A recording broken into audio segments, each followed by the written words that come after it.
Barbara Metcalf, and the project of this little video is to talk to some extent about what I've done as a historian and maybe to share some thoughts about doing research in history.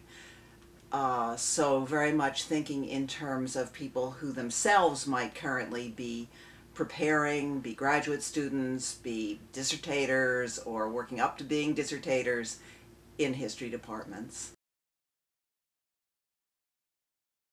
I guess one comment I might begin by making is that I finished my degree in the mid-70s, a period when, like today, jobs were few and far between. So I feel extremely lucky, in a sense, to have been able, over all these decades, to have been employed, not always ideally, but certainly happily in most cases, doing history, teaching history, with opportunities to do research. A kind of basic question that all graduate students face is what to put that huge effort into, how to pick a topic, how to link up with an area, with an archive, with a period that's going to define a lot of what you do, of the people you meet, of the places you go for the rest of your life. And in my case, there is no very dramatic story. I was very interested in British history, segued from that into thinking about Britain in the larger world, in its empire, from that into thinking about an area that really mattered to the empire, the oldest, deepest experience of British imperialism in India, in British India, now India, Pakistan, Bangladesh. And the really unusual dimension of my interest early on became an interest in the history of Muslims in the Indian subcontinent. A very unfashionable subject when I began, but one that because of world events became more important.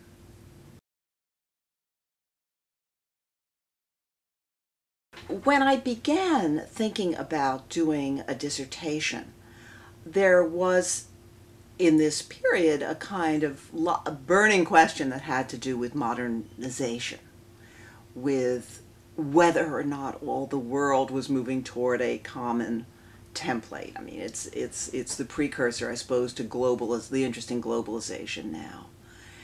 And early on, I was very attracted to the question of whether or not a lot was being missed by just focusing on Indians or Africans or whatever population who were in the orbit of, very closely in the orbit of the ruling power, of knowing English, of knowing French, and became very interested in the kinds of changes that were taking place, in a sense, under the radar. And that led me initially to curiosity about what Islamic religious scholars were doing in this period. They were routinely dismissed as rigid, unmoving, medieval remnants of the past. And by what little I had read in the secondary literature, it was quite clear that institutionally there were extraordinary changes being made, as Islamic scholars clearly were using the new media of the day, not least print, as they were organizing themselves in what we think of as modern bureaucratic institutions. And that really became my first question. And what happened as I began to work in India, and as I began to work in what was a major center of ulama activity at the end of the 19th century, scholarly activity at the end of the 19th century, I was drawn farther and farther into thinking about the actual content of what they were researching, teaching, emphasizing, the differences in how they understood core teachings, what was important, what wasn't important. And soon, the material I got more and more absorbed in was spilling way beyond my initial outline.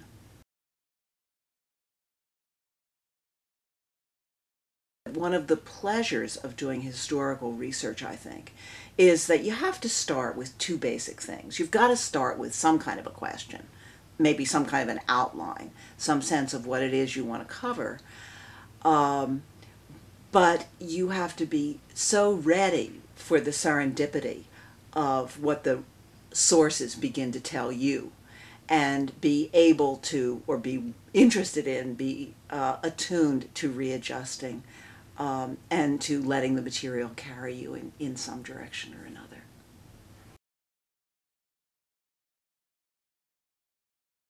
In relation to really the heart of the graduate programs, namely the dissertation, I think the only sort of advice that I can share from my own experience is that you have to trust your own instinct about whether you feel a topic is working or not. For me, the fact that I was very, in a way, stubborn about working on the subject I chose. As I say, a kind of an unfashionable subject at the time, a subject other people weren't interested in, meant that I brought, I think, a kind of energy to it, a kind of curiosity, a kind of determination. And if you can find a topic that grabs you, I think there's nothing more satisfying. You've got to be sure, sometimes the archive doesn't pan out. Sometimes you just don't get the sources. Sometimes the external environment, particularly when you work in areas that are subject to unrest, for example, can make it impossible for you to go ahead with a project.